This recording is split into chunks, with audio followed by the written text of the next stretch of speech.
Okay guys, hey, so I know I'm being a little obsessive, but in light of a certain conversation that I just had with a friend over the phone who is helping me analyze this Frasier Crane weird, mendicted, as he calls it, reality, that's a really clever word, by the way, mendicted, so my hat is off to him.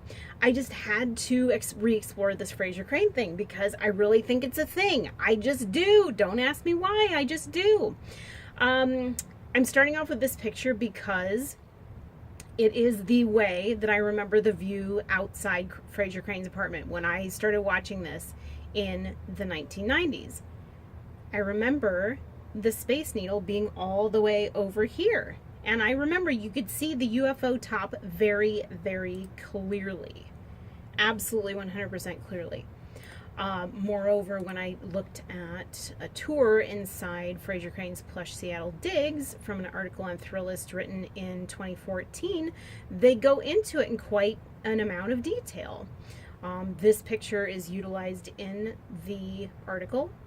Of course, when you go down below, there's no Space Needle to be found.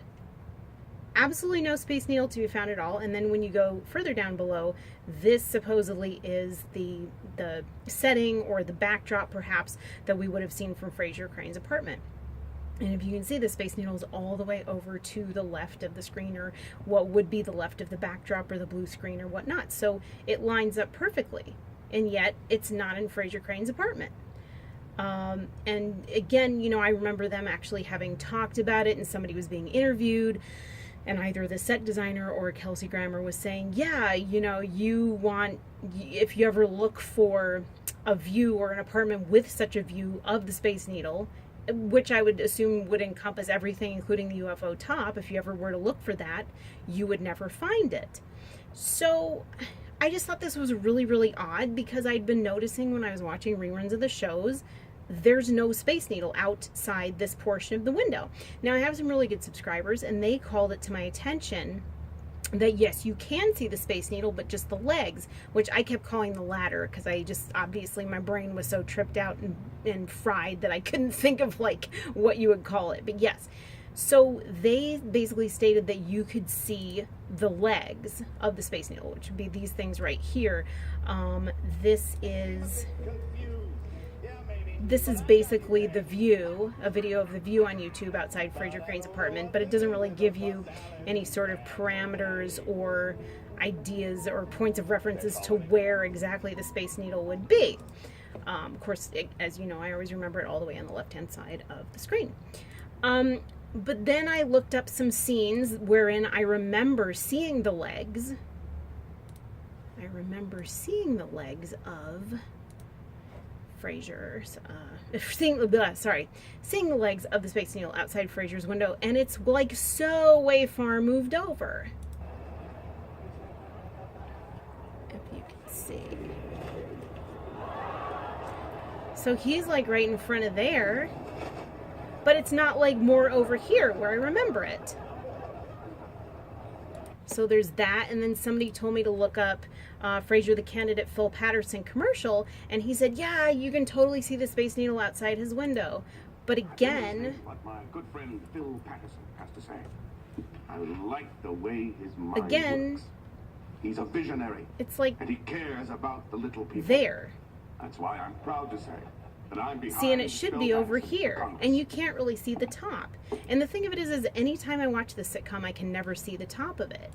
But what's interesting is if you go down, let's see, where was it? Because if you go down further, you can see, this is where it should be. But if you go down further, you actually can see the top of the Space Needle there. But why? I mean, in the world that I grew up in, sitcoms are obvious. If you were in Paris, you saw the whole Eiffel Tower outside the window. You saw the top, so you could distinguish that it was the Eiffel Tower. In the universe that I originally grew up in, Frasier Crane, the Space Needle was totally obvious. Right here, it's fairly obvious, but we never see this top part when we're watching TV. The cameras don't go up that high. As a matter of fact, I never knew the windows went up that high. So all we ever see are the legs, and that's rare because usually this pillar is covering it from most of the angles that it's filmed on. So I just thought It was really interesting. I'm still kind of baffled by it. And even here, you see, this is about, because you would see the lights, this is about where the Space Needle, the extent of the Space Needle view that you would see. So I just had to point that out. Another thing that I find totally fascinating is that it looks like, as my friend pointed out, it looks like the city has sort of come in closer to them, because in the original photo with what looks like the Space Needle, the city looks kind of far away and silhouetted and that kind of thing. So I just wanted to point it out again. I just thought it was strange, and I promise I'm not going to exhaust you with these details constantly, but I just wanted to explore it again, and this is hopefully the last Frasier Crane video I'm going to make. Well, the Frasier Crane Space Needle. Okay, thanks a lot for sticking with me. Bye.